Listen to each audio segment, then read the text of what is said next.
Alright geezers, welcome to my review of Mudlark by John Sedden, book set in my hometown of Pompey, UK, though rather before my time because this is historical fiction set during the First World War. For context, in Portsmouth, a mudlark was typically a young person, mostly boys, who would hang around the train station at Portsmouth harbour, obviously a muddy part of the city.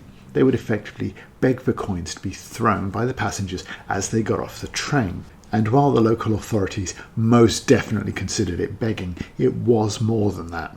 The antics and the tactics of the mudlarks were a big part of getting the locals a reputation for being both cheeky and charming. The mudlarks became almost a landmark of the city.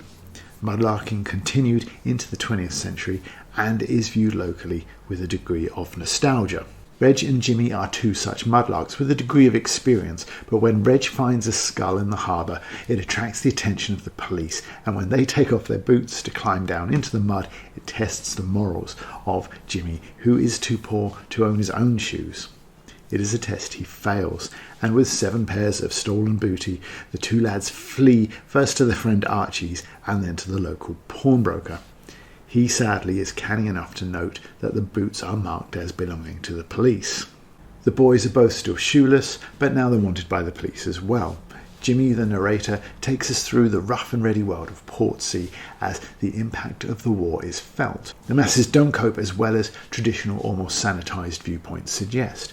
A Belgian immigrant has his shop trashed because his name sounds a bit German, and he's then packed off to an internment camp, even though the British are fighting in Europe to defend Belgium. A one-legged veteran, adorned with medals from his service, is given the white feather that effectively calls him a coward. But the plot takes off when Jimmy successfully woos a girl, who then stands him up on a date.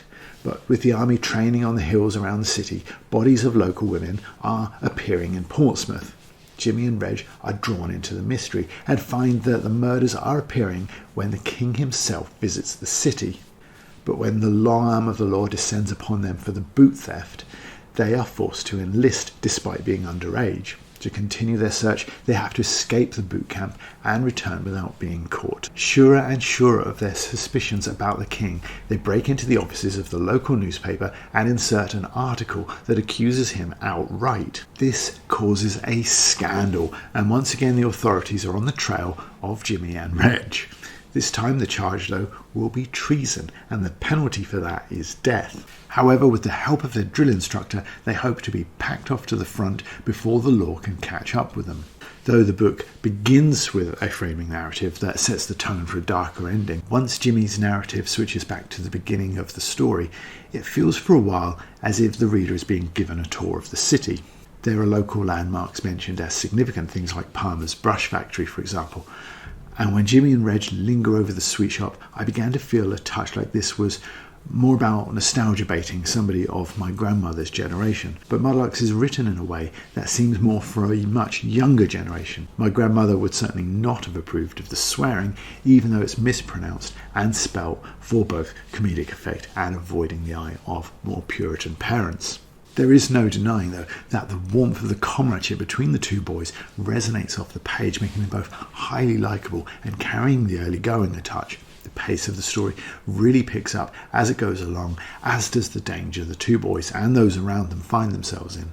And though Reg and Jimmy's investigation of the murders is not in the same league as a Christie or Doyle, for example, it is one of those whodunits that holds the interest.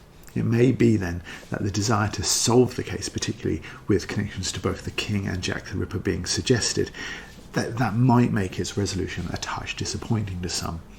However, the focus of the story is really on the pathos of the relationship between the two boys. The first connection that we have as readers with Jimmy, the narrator, is on the first page when he uses direct address to immediately engage us with the coming adventure.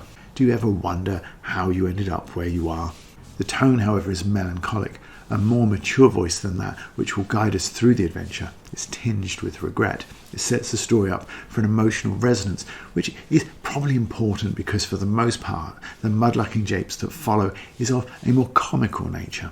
And because it allows, when the characters do something morally dubious, the same trick to at least put aside some of the negativity that might involve. However, there's such a degree of comedy involved in, for example, stealing the police's boots, that it renders this appeal to the reader somewhat redundant. Reg knew all this, but I'm telling you so that you'll understand. I'm not making excuses for what happened. The silliness of that moment, though, is the catalyst for everything bad that befalls the boys after that point.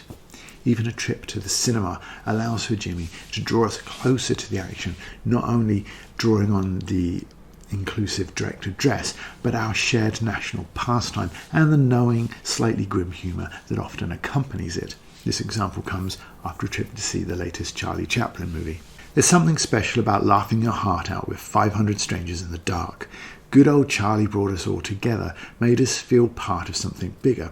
It's almost as special as crying your heart out with 4,000 supporters at Fratton Park. Jimmy and Reg have a real camaraderie that is difficult not to share, especially for those of us who were young boys, who even in different generations shared a similarly boisterous brotherhood with our friends.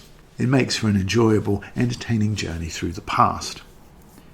Throughout the text, though, there are subtle hints of a looming difficulty that the boys may have bitten off more than they can chew. Jimmy's older, wiser narrator intrudes on his own narrative. I washed the mud off Maddie's threepenny piece and rinsed it clean. I've kept it on me ever since, and I have it in my hand right now as I wait.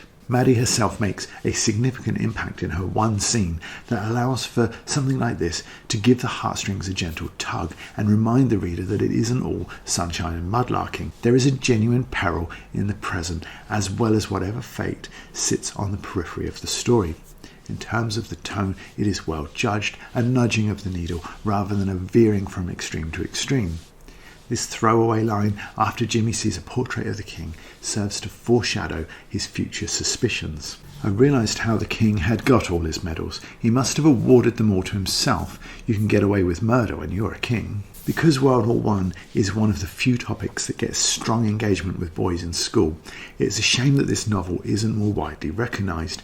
It is firmly aimed at a school-age market, and for all the accessibility, it is, as demonstrated, smarter and more interesting than a lot of books aimed at that age group. I wouldn't hesitate to buy up a batch of these and use it in an English class for years 6 to 9, which is age groups from like 12 to 15. It's an interesting document of the history of our country, not just Portsmouth.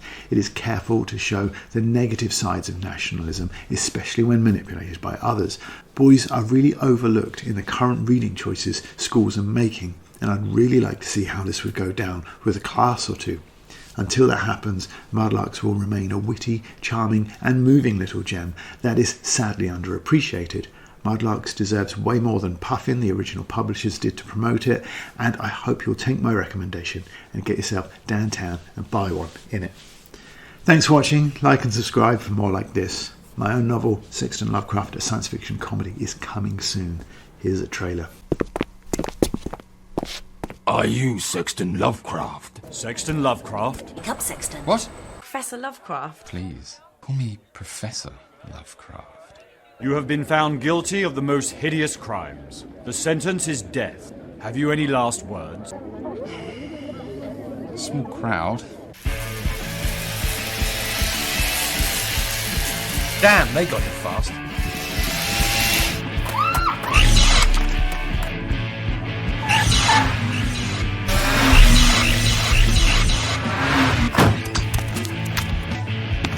They're coming through. Professor Lovecraft, help me!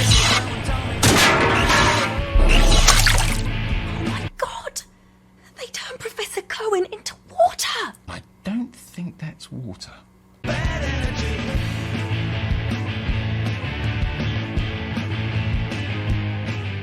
Do not pull the lever. Fascinating. Nice work, Professor.